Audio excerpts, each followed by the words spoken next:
relation, à l'oseille, on met l'accent. Bienvenue dans Flouze Thérapie, le podcast qui t'aide à guérir ton rapport à l'argent, sans bullshit ni culpabilité. Je suis Suzy Mallette, coach money mindset, et ici, on parle cash. On gratte là où ça fait mal et on transforme ta relation à l'argent en profondeur, une prise de conscience à la fois. Chaque semaine, je te propose des épisodes qui vont droit au but, des réflexions puissantes, des outils concrets et parfois même des interviews sans langue de bois. Tu vas apprendre à mieux comprendre tes blocages, à reprendre le contrôle sur ton flouze et à créer une vie financière plus libre, plus alignée et plus assumée. Prête à faire la paix avec ton fric et à reprendre ta place ? Alors c'est parti pour l'épisode du jour. Je suis sûre que tu te poses souvent cette question. Mais pourquoi est-ce que je fais toujours la même erreur avec ma thune ? Que ce soit vider ton compte à peine après avoir été payé, reculer devant ton appli bancaire comme si c'était Voldemort, ou épargner de façon compulsive, sans jamais oser te faire plaisir. T'as l'impression de tourner en rond, de répéter les mêmes travers encore et encore. Et je vais être cash. Tu n'es pas nul avec ton argent. C'est pas non plus un manque de volonté. C'est juste que ton profil financier, donc tes archétypes, prennent le dessus. Ils te font réagir à l'argent, plutôt que de choisir consciemment ce que tu veux vraiment. Mais alors, pourquoi est-ce que tu répètes toujours les mêmes schémas avec ton argent ? On va commencer par une vérité un peu piquante. Ton rapport à l'argent n'a rien de logique. Il est émotionnel, inconscient et automatique. Donc si tu penses mettre de nouvelles actions en place qui sont purement logiques, désolé de te dire qu'il y a de grandes chances que ça ne fonctionne pas. Il y a une partie de ton cerveau qui s'appelle le cerveau reptilien. Donc c'est la zone la plus primitive du cerveau qui est responsable de ta survie. Donc ce cerveau ne veut pas que tu sois riche, confiante et puissante. Oui, je sais, c'est dégueulasse. Il veut juste que tu restes en vie. Et pour lui, ce qui est sûr égale ce qui est connu. Même si ta situation actuelle est inconfortable et que tu aies du stress financier, de la dépendance, un blocage à investir ou peu importe, ton cerveau reptilien préfère ça plutôt que de te voir faire quelque chose de nouveau. Comme par exemple poser un tarif plus haut, demander une augmentation, payer un coaching à 1 500 € ou investir dans une formation ou te faire kiffer par exemple. Parce que dans tous les cas, pour lui, nouvelle action égale inconnu égale danger. Et ton cerveau y bloque. Et c'est là qu'on rentre dans les schémas inconscients. Ce que tu répètes sans comprendre pourquoi. Donc, je vais te donner plusieurs exemples de schémas classiques. Le schéma, je dépense tout direct. Tu touches ton salaire ou tu encaisses une cliente, dopamine à fond. Tu dépenses dans tout dans les quelques jours qui suivent. Bouffe, fringues, Amazon, cadeaux pour les autres, etc. Puis arrive le 20 du mois, stress, regret, culpabilité. Et ensuite, le fait que tu promets que le mois prochain, tu feras mieux. Et rebelote. Ce schéma, c'est pas juste une question de mauvais budget, c'est l'archétype, par exemple, de l'anticonformiste, du romantique ou de la célébrité qui s'exprime. Il y a aussi le schéma « j'évite mon compte en banque ». Tu n'oses pas regarder ton compte, tu repousses, tu fuis, tu stresses. Tu fais un peu l'autruche en fait, en croisant les doigts pour que ça passe. Ça peut venir de l'alchimiste, qui rejette le côté matérialiste, ou du connecteur qui veut rester dans la douceur des relations, pas dans la froideur des chiffres. Il y a aussi le schéma « j'économise tout et je me prive ». Tu es ultra prudente, tu fais attention à tout, tu culpabilises même à chaque fois que tu dépenses pour toi. Tu accumules de l'épargne, mais tu sens que tu n'as jamais assez ou que tu te sens jamais assez en sécurité. Ça, c'est un comportement qui est typique de l'accumulateur. Derrière l'obsession de l'épargne, il y a la peur de perdre le contrôle ou d'être dépendante. Il y a aussi le schéma « je donne à tout le monde sauf à moi ». Tu aides tout le monde, tu fais des cadeaux, tu réduis tes prix, tu fais du gratuit même, et toi, tu es dans le rouge. Et ça, c'est souvent la nourricière qui a peur de prendre sa place ou de ne pas être aimée si elle pose un cadre. Et là, tu te dis quoi ? Je suis nulle avec l'argent. Je manque de discipline. Je suis trop dépensière. Je suis pas faite pour l'entrepreneuriat. Mais tout ça, c'est faux. C'est juste en fait des automatismes qui sont inconscients. Et aujourd'hui, on va commencer à les comprendre. Parce que comprendre, c'est reprendre le pouvoir. Et pour ça, on va plonger dans les 8 archétypes financiers. Mais avant de plonger dans leurs forces, leurs travers ou leur impact sur ta vie financière, il est important, quand même, on va pas se mentir, de comprendre ce que c'est un archétype financier. Pour que tu saches ce qui te manipule vraiment quand tu bosses avec eux. Donc un archétype financier, c'est, on va dire, une sorte d'énergie intérieure symbolique qui influence ta manière de gagner de l'argent, ta façon de le gérer ou de le fuir, ce que tu ressens aussi quand tu penses à l'argent. Mais aussi tes décisions inconscientes et conscientes liées à l'argent. c'est comme une personnalité cachée qui prend le volant dans ta relation à l'argent, en fait. Souvent, sans te demander ton avis, sinon ce serait beaucoup trop facile. Donc, on va maintenant parler des 8 archétypes financiers. Donc, tu as un mix des 3 archétypes financiers principaux, avec un archétype dominant qui va influencer la majorité de tes décisions, et les 2 autres qui vont venir interagir.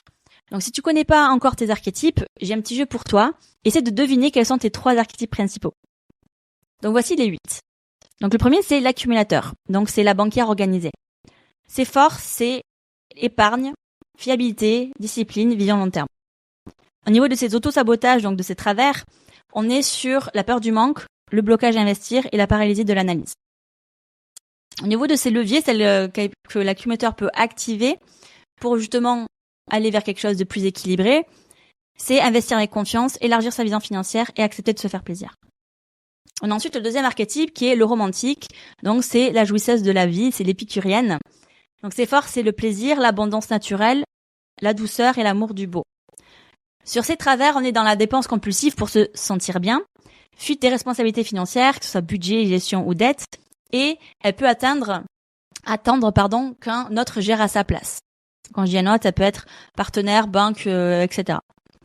Au niveau de ces leviers, ça va être d'associer plaisir et structure douce. Donc, en gros, rendre la gestion financière aussi kiffante que peut être un spa, par exemple. Ensuite, il y a l'alchimiste. Donc, c'est la visionnaire intuitive. Ses forces, c'est la créativité, l'intuition, le sens profond et la manifestation rapide. Au niveau de ses travers, il y a le rejet de l'argent, l'éparpillement et la procrastination. Et en termes de levier, ça va être monétiser ses idées avec sens et ritualiser l'argent en fait comme un allié. Ensuite, on a le nourricier, donc la nourricière, la donneuse généreuse. Donc en termes de force, on est sur l'empathie, la loyauté, le don de soi, le soutien. En termes de travers, il y a l'oubli de soi, des tarifs trop bas, culpabilité à vendre, si on parle d'entrepreneuriat. Et en termes de levier, c'est intégrer que recevoir permet d'aider mieux. Ensuite, il y a la célébrité, donc c'est la magnétique ambitieuse. En termes de force, on est sur le charisme, le rayonnement, l'esthétique et l'inspiration. Au niveau des travers, c'est la surdépendance à l'image et la dépendance émotionnelle. Et pour le levier, du coup, ça va être d'équilibrer tout ce qui est image et fond. Donc construire une vraie solidité intérieure. Ensuite, on a le connecteur, donc la relationnelle sincère. Donc en termes de force, ça va être authenticité, proximité et intuition sociale. Et en termes de travers, c'est le fait d'être invisible, peur de déranger, la difficulté à vendre. Pour le levier, ça va être de créer un lien en fait à travers la vente et poser un cadre doux. Pour l'anticonformiste, donc c'est la badass indépendante, pardon. Donc en termes de force, ça va être la disruption, l'audace et le dépassement des limites. Et en travers, du coup, c'est le chaos financier et le rejet de la structure. Et pour le levier, ça va être de créer un système freestyle sécurisé pour canaliser sa puissance. Et le dernier, le dirigeant, donc c'est le bâtisseur d'empire. Donc en termes de force, on est sur stratégie, leadership, structure et ambition. Et en termes de travers, ça va être le contrôle excessif, l'épuisement et la rigidité. Donc pour le levier, ça va être tout ce qui est délégué, intégrer plus de flow entre guillemets et redonner du plaisir à l'expansion. Donc comment transformer ton profil en levier? Donc tu sais maintenant que ton archétype n'est pas une excuse. Tu peux pas te dire je suis comme ça, j'y peux rien. Mais attention, c'est pas non plus un cadre rigide ou une étiquette à porter à vie. Ton archétype, c'est juste une boussole. C'est un miroir de ton énergie, de tes peurs, de ta puissance et de ce qui te freine et de ce qui te propulse. Donc le vrai pouvoir, en fait, c'est ça, c'est de jouer avec tes archétypes, pas contre eux.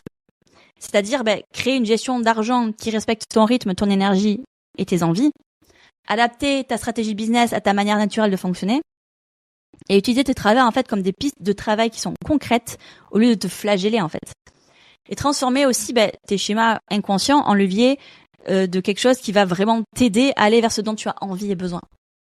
Donc par exemple, on va voir ensemble des idées de transmutation d'archétype par archétype. Donc par exemple, pour la célébrité, donc le travers, c'est le besoin d'image, dépense pour briller et la peur du vide. Donc la transmutation, ça va être d'aligner le fond et la forme, donc magnétiser avec profondeur. Donc par exemple, je travaille mon branding, mais aussi ma valeur intérieure. Ou encore, pour l'anticonformiste, qui est son travers, ça va être l'impulsivité, le rejet de la structure et le tout ou rien. Et la transmutation, ça va être de canaliser son feu en fait dans un cadre qui l'inspire. Donc par exemple, je me donne un budget kiff par mois que je peux dépenser comme je veux sans culpabilité. Donc pour aller plus loin, tu peux aussi utiliser ton archétype pour créer ton business model, donc que ce soit en termes de d'offres, de prix, de communication. Tu peux aussi adapter ta stratégie de vente à ton énergie ou débloquer les croyances qui te freinent. Et faire de ton archétype, de tes archétypes en fait, ton meilleur allié au quotidien pour réaliser tes projets, que ce soit perso ou tes rêves. Donc si tu dois retenir qu'une seule chose, c'est que tu n'es pas nul avec l'argent. Tu répètes juste des schémas inconscients, hérités et intégrés, mais qui sont pas figés. Donc ces schémas-là sont tes archétypes financiers. Et là, la bonne nouvelle, c'est que ça s'apprend, ça se transforme et ça se maîtrise. Donc pour t'aider à aller plus loin, j'ai créé 2 ressources rien que pour toi. Donc il y a le test gratuit des archétypes financiers que tu peux trouver du coup sur mon compte Instagram ou dans la description. C'est un test simple et révélateur pour découvrir tout simplement tes archétypes dominants, donc c'est-à-dire ta personnalité financière unique, ton fonctionnement du coup naturel avec l'argent et le levier à activer dès maintenant. Donc je te mets le lien, comme je disais, du coup dans la bio. Et il y a aussi les kits archétypes du coup qui sont à petit prix. Donc ces formations, elles sont ultra ciblées et elles vont t'aider à comprendre en profondeur ton profil, identifier tes blocages précis et créer un rapport à l'argent qui est aligné, simple et kiffant. Donc tu as un kit pour l'argent dans ta vie perso et un kit pour ton business. Mais les deux sont basés sur ta personnalité financière unique. Donc tu bosses pile là où tu en as besoin et sans t'éparpiller. Donc c'est le moyen en fait le plus rapide, le plus doux pour commencer dans ta transformation sans exploser ton budget avant de passer à la suite pour avoir encore plus de résultats. Et reste bien connecté parce qu'on ne fait que commencer. En octobre, c'est le mois des archétypes et chaque semaine, on va aborder un nouvel angle sur ta gestion de perso, ton système, ton business et ton couple. Et à la fin, tu verras comment transformer ton archétype en véritable super pouvoir. Donc si aujourd'hui tu t'es reconnu dans ces travers, accroche-toi parce que la suite va te donner des clés pour en sortir une bonne fois pour toutes. J'espère que cet épisode t'a mis face à des choses importantes et surtout qui t'a donné envie d'agir autrement avec ton flouze. Si t'as aimé ce que t'as entendu, pense à t'abonner à Flouze Thérapie pour ne rien rater. Et surtout, laisse 5 étoiles et un avis sur la plateforme d'écoute parce que c'est ce qui permet au podcast d'exister et d'aider d'autres femmes à reprendre le pouvoir sur leur argent. Si t'as envie d'aller plus loin, tu peux t'abonner à mon compte Instagram SuzyMLT, SUZYMLT. Donc merci pour ton écoute et à très vite pour un nouvel épisode de Flouze Thérapie. D'ici là, reste cash, libre et kiffe ton flouze. Flouze Thérapie, dans l'ombre sous les néons. Cache en main, on discute sans leçon. Les billets parlent, écho dans le béton. Ta relation à l'oseille, on met l'accent.